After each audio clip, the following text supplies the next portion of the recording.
Processing benefits क्या होगा? Manual labour कम होगा और increase processing speed and accuracy वगैरह रहता है। ठीक है।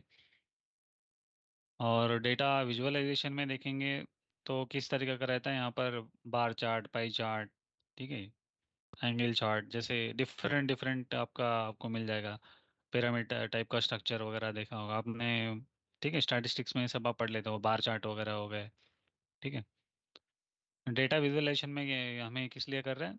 इट एनहांसेस अंडरस्टैंडिंग, मतलब समझने के लिए। मतलब मान लो अभी आपका चार्ट हिस्ट्री में देखूंगा, चार्ट हिस्ट्री का भी मैं प्लॉट कर लेता हूँ ना, उसमें किस चीज़ पे ज़्यादा परसेंटेज ऑफ क्वेश्चंस आ रहा है ना, मुझे फोकस करना चाह रहा हूँ। उसी केस में आपका ये डेटा अगर मैं प्लॉट कर लेता हूँ, वर्ड्स का मैं प्लॉट कर दिया, कौन सा वर्ड ज़्यादा आप कह रहे हैं, मतलब सर अच्छा क्लास समझ आ रहा है, बढ़िया है, सब कुछ कंटेंट बढ़िया चल रहा है, आप इस तरीके का लिखेंगे।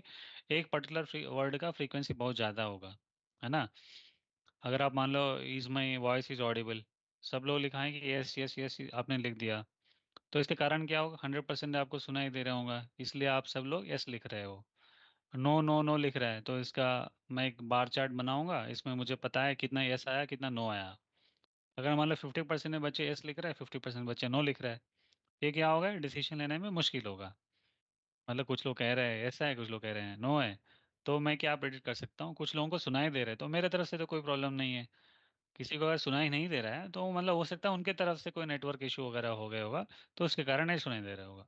इसको हम लोग क्या है, एक बार चार्ट में, जैसे आपका चार्ट हिस्ट्री में आप लिखेंगे, तो उसी का हम लोग यहाँ पर, जैसे आपने यहाँ पर चार्ट हिस्ट्री में लिखेंगे, उसी का मैं एक चार्ट प्लॉट करूंगा। जैसे मेरे पास 100 रेस्पॉन्सेस आया, इससे 100 रेस्पॉन्सेस को मान लो 50 रेस्पॉन्सेस यस आया था, 50 रेस्पॉन्सेस नहीं नो आया था, तो उसको मैं प्लॉट करके मैं देख सकता हूँ। ठीक है। तो इसमें क्या है, आप डेटा विजुअलाइजेशन करने के लिए, एक डिसीजन लेने के लिए मेरे को हेल्प करेगा। सपोज डिसीजन मेकिंग वगैरह हो गए, and identify trends and patterns, मतलब किस तरीके का आप फील कर रहे हो, मतलब मेरा क्लास करने के बाद फिर आपका क्या चीज़ मुझे एक्सप्लेन करना चाहिए ताकि आपका बेटर अंडरस्टैंडिंग बन सकता है। ठीक है, ये सब मेरे को हेल्प करेगा मेरे को। मतलब हमारा क्लास के लिए नहीं है, कोई इंडस्ट्री भी चला रहा है कोई, ठीक है, बहुत बड़ा स्तर पे कोई सरकारी का काम भी चल रहा है, उसमें भी लोगों का फीलिंग समझना है। ये सब में आपका सोशल मीडिया कंटेंट को रीड करने के लिए काफ़ी हेल्पफुल होता है ये सब चीज़। और टूल्स एंड टेक्निक्स इसमें क्या होगा? टैबलू है, मतलब आपका कोई डेटा साइंटिस्ट वगैरह है कोई, अभी आपको फ्यूचर में जॉब सीखना है तो ये वाला कोई भी एक टूल होना चाहिए आप कंपलसरी। जैसे आप जेनपैक्ट वगैरह है, कुछ कुछ कंपनी में ये सब मिनिमम रिक्वायरमेंट होता है। आपका रेज्यूमे भी, रेज्यूमे जब भी आप लिखते हो, कम से कम एक टूल आना चाहिए आपको इसी एरिया में। ठीक है।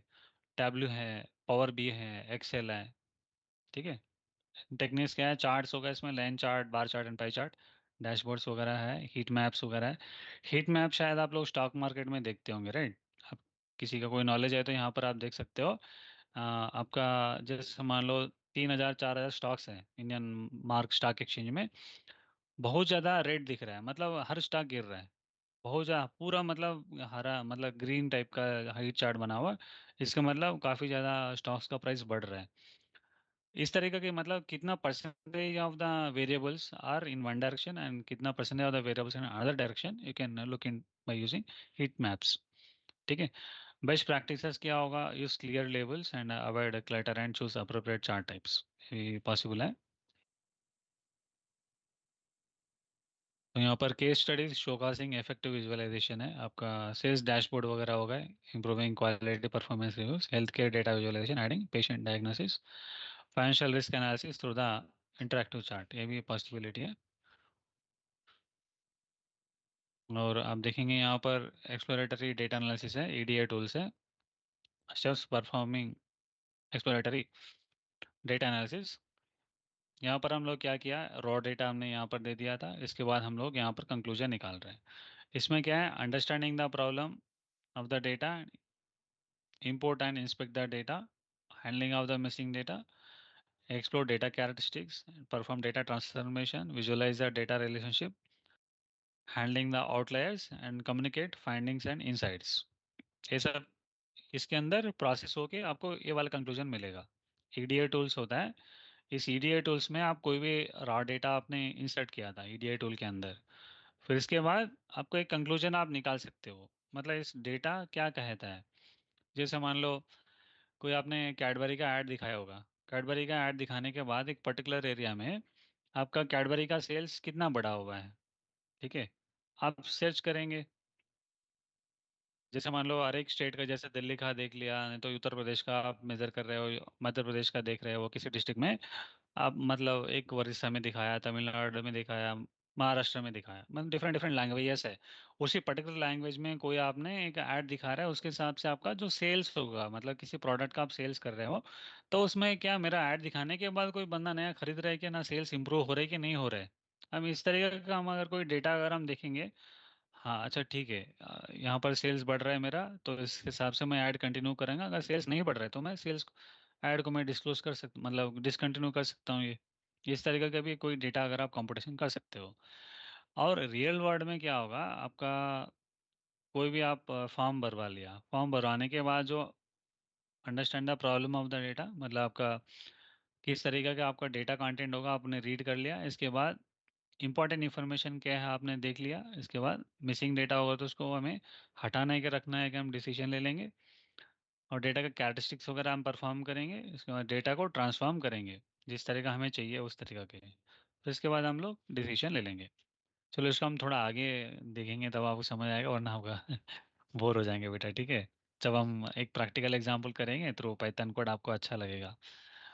Descriptive, predictive and prospective analytics अगर हम देखेंगे, यहाँ पर आपका descriptive, predictive versus and prospective analysis है।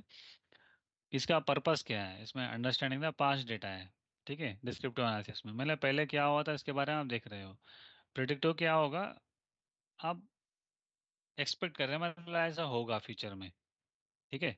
आप ही क्या है, जैसे अभी बजट, पिछले साल का जो बजट आया होगा, इसमें क्या हमारा इनकम टैक्स कैसे रहा, कोई नया प्रोजेक्ट आया, तो वो सब हम क्या करें, डिस्क्रिप्टिव एनालिसिस है। पिछले बजट का हम ये देखेंगे। और प्रिडिक्टिव एनालिसिस क्या है, इसमें होप कर रहे हैं, मतलब अच्छा नया बजट आने वाला है अभी फरवरी में। इस केस में हमारा क्या क्या हमारे लिए बेस्ट हो सकता है, सूटेबल चीज़, यहाँ पर हम लोग फ्यूचर का एक्सपेक्ट कर रहे हैं, प्रिडिक्ट कर रहे हैं। ठीक है। एक होता है पर्सपेक्टिव एनालिसिस है। इसमें क्या होगा, recommended actions for optimal outcomes, मतलब हम कुछ बताएंगे, ये वाला काम करो, इससे हमें बेहतर हमें परफॉर्मेंस मिल सकता है। ठीक है। इसमें क्या है, किसी का प्लानिंग करना है किसी बड़ा कंट्री के लिए, इसी चीज़ों में ये सब आप यूज़ कर सकते हो ये। ठीक है। इसमें फोकस क्या रहेगा, स्क्रिप्ट एनालिसिस में पहले क्या हुआ था इसके बारे में फोकस करेंगे। हर कोई डिसीजन लेने के समय में हम ये सोचेंगे कि अगर ये डिसीजन ले ले तो क्या होगा। यहाँ पर ये फोकस इसके ऊपर रहेगा। अगर ये नहीं किया, अगर वो कर देते तो कैसे होगा। मतलब कोई पॉलिसी आप एग्जीक्यूशन मैटर है, इसमें हम सोच रहे हैं कि ये वाला अगर हम नहीं करते तो दूसरा काम अगर कर लेते तो तब क्या होगा। ये सब तीनों का हम एनालाइज कर रहे हैं। This is descriptive analysis, one is predictive analysis, another is perspective analysis. एक टेक्निक्स है यहाँ पर, data aggregation and reporting and data mining है। मतलब पहले क्या हुआ था, इसके इंफॉर्मेशन हमारे पास पहले से है, तो इसी का हम लोग देखेंगे। डेटा रिपोर्ट, डेटा का पूरा कलेक्ट करके आप उसके हिसाब से प्रोसेस कर रहे हो। यहाँ पर क्या है, प्रिडिक्टिव एनालिसिस में स्टैटिस्टिकल मॉडल बनाया, मशीन लर्निंग एल्गोरिदम आपने लगाया, फिर इसके हिसाब से आप फोरकास्ट कर रहे हैं, मतलब फ्यूचर में क्या हो सकता है। ये होता है पर्सपेक्टिव एनालिसिस होगा यहाँ पर, optimisation of the simulation data we will take certain decisions. यहाँ पर है। ठीक, बट आउटकम्स यहाँ पर हम देख सकते हैं, एग्जांपल्स है, टूल्स वगैरह यहाँ पर आप देखो। डैशबोर्ड्स, ओलैप बेसिक स्टैटिस्टिकल टूल्स वगैरह यूज़ कर रहा है, regression analysis, time series analysis and neural networks, और लिनियर प्रोग्रामिंग, सिमुलेशन मॉडल्स और हेरिस्टिक एल्गोरिथम, जैसे डिफरेंट डिफरेंट का हम लोग यहाँ पर यूज़ करेंगे। स्टैटिस्टिकल मेथड्स में रिग्रेशन एनालिसिस, हाइपोथेसिस टेस्टिंग, ये सब होगा। मशीन लर्निंग में algorithm clustering and classification and regression algorithm use करेंगे। इंटीग्रेशन में combining statistics and ML for robust analysis यहाँ पर हम यूज़ करेंगे।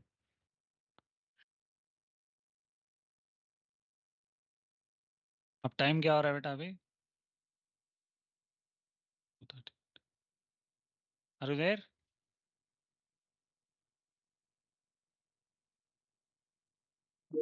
आपको कोई सवाल वगैरह है तो आप पूछो, एक बार बता देते हैं। इसमें क्या आपको कुछ डाउट्स है आपको, इसमें पूछना था कुछ।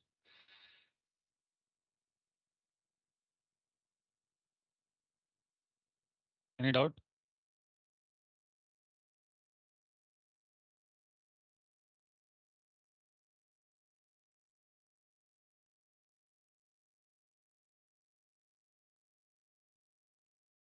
बिग डेटा के बारे में देखेंगे। What is big data? Big data is a large complex data sets that traditional data processing softwares can not handle. ठीक है। इसके कैरेक्टरिस्टिक्स क्या होगा? Structured, semi structured and unstructured data होगा। और इसका बिग डेटा का अगर आप देखेंगे, इसमें वॉल्यूम ज़्यादा होगा, वेराइटी ऑफ डेटा ज़्यादा रहेगा, इसमें different formats of data may be from various sources. Value extract useful data होगा, और high speed accumulation of data यहाँ पर पॉसिबिलिटी है। Veracity is inconsistence and uncertainty in the data रहेगा। ठीक है, 5 V's यहाँ पर है बिग डेटा में। इसका हम लोग यूज़ करेंगे हडूप है। Hadoop is distributed storage and processing है यहाँ पर। स्पार्क एक टूल्स है सब एक्चुअल में। ठीक है। रियल टाइम डेटा प्रोसेसिंग के लिए हम स्पार्क यूज़ कर लेते हैं। यहाँ पर एप्लीकेशन है use in social media analysis, IoT and large scale financial transactions के लिए हम यूज़ करते हैं ये। Data in the digital age, internet of things and data generation है। इंटरनेट ऑफ थिंग्स के बारे में आप क्या जानते हो, थोड़ा बता सकते हो आप लोग? Do you have any idea? IoT, IoT क्या होता है? इंटरनेट ऑफ थिंग्स, थोड़ा आप चार्ट करके बताओ। कोई आइडिया है आप लोगों को? आईओटी हम कह रहे हैं।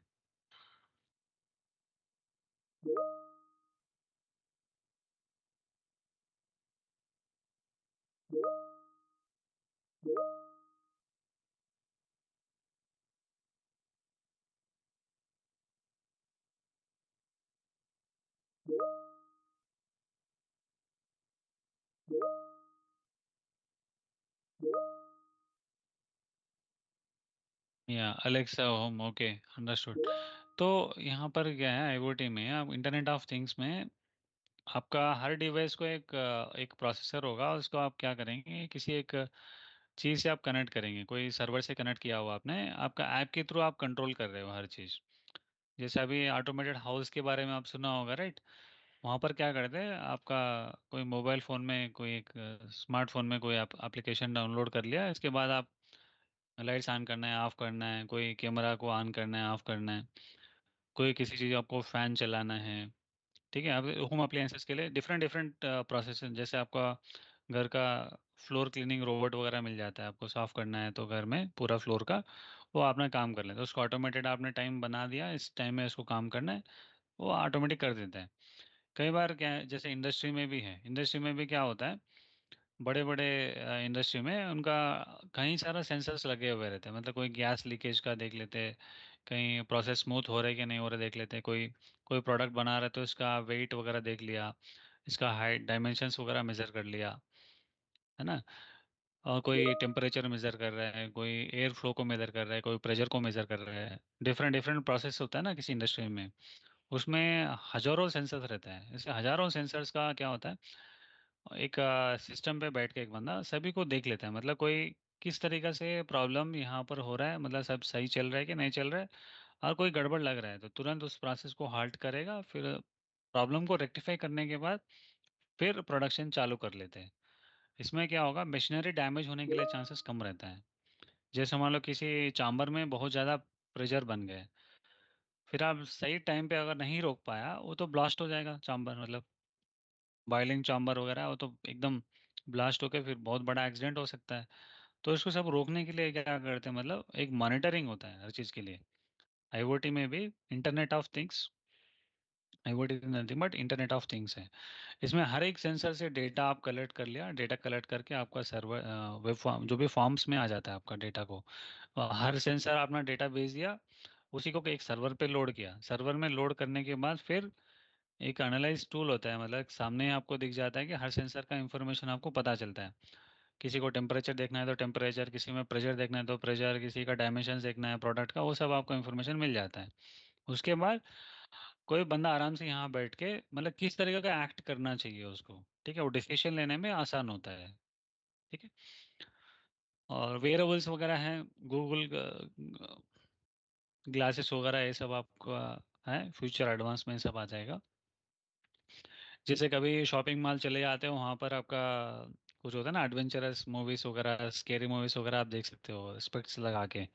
वो सब क्या है, वेयरेबल के अंदर आ जाता है। ये गेम्स वगैरह आप खेल रहे हो, जैसे कोई आप कोई मोटर बाइक तो नहीं ड्राइव कर रहा है, लेकिन उसको चश्मा आप लगा देते हो, इसके बाद फिर ऐसा फील करते हो कि आप मोटर बाइक ड्राइव कर रहे हो। ऐसे गेम्स वगैरह में आप देखा होगा आप।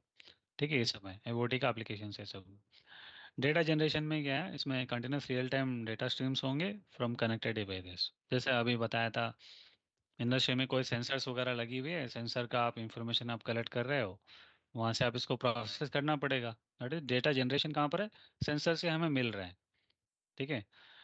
तो enhanced automation, smart smart cities and improved logistics है। जैसे अभी ये भी है, कहीं किसी जगह पे आप डस्टबिन वगैरह लगा दिया बाहर, अगर जैसे ही वो भर जाएगा उसके हिसाब से इंफॉर्मेशन चले जाता है म्यूनसिपल अथॉरिटी के पास, यहाँ पर ये डस्टबिन इसका फुल होगा, इसको उठाना है। नहीं तो कोई हर 24 घंटे में इसको खाली करना है। तो ये सब क्या है, इंफॉर्मेशन आपका ऑटोमेटिक तरीके से उनका सर्वर के पास चले जाता है। अगर उन्होंने कुछ काम नहीं करा करा है, क्या है, उसका पूरा स्टेटस यहाँ पर पता लग जाता है। ठीक है, ये सब पॉसिबिलिटी है तो by using internet of things applications के। ठीक है। Social media real time data streams वगैरह भी आप देख सकते हो सोशल मीडिया में, फेसबुक, ट्विटर, इंस्टाग्राम, इसी का आप देख सकते हो। डेटा टाइप्स में आपका पोस्ट वगैरह होगा, इसी का आप देख सकते हो comments, likes and shares. Sentiment analysis and trend tracking भी आप देख सकते हो यहाँ पर। Rise of data driven decision making है यहाँ पर। Intuition to the data driven statistics यहाँ पर होगा। बेनिफिट्स क्या है, improve accuracy and reduce risk यहाँ पर होगा। और मार्केटिंग स्ट्रेटजीज वगैरह बनाने में काफ़ी हेल्प होगा ये। ठीक है। Data security and privacy. But हम थोड़ा सा यहाँ पर रुक जाते हैं क्या, हेवी ना हो जाए आप लोगों के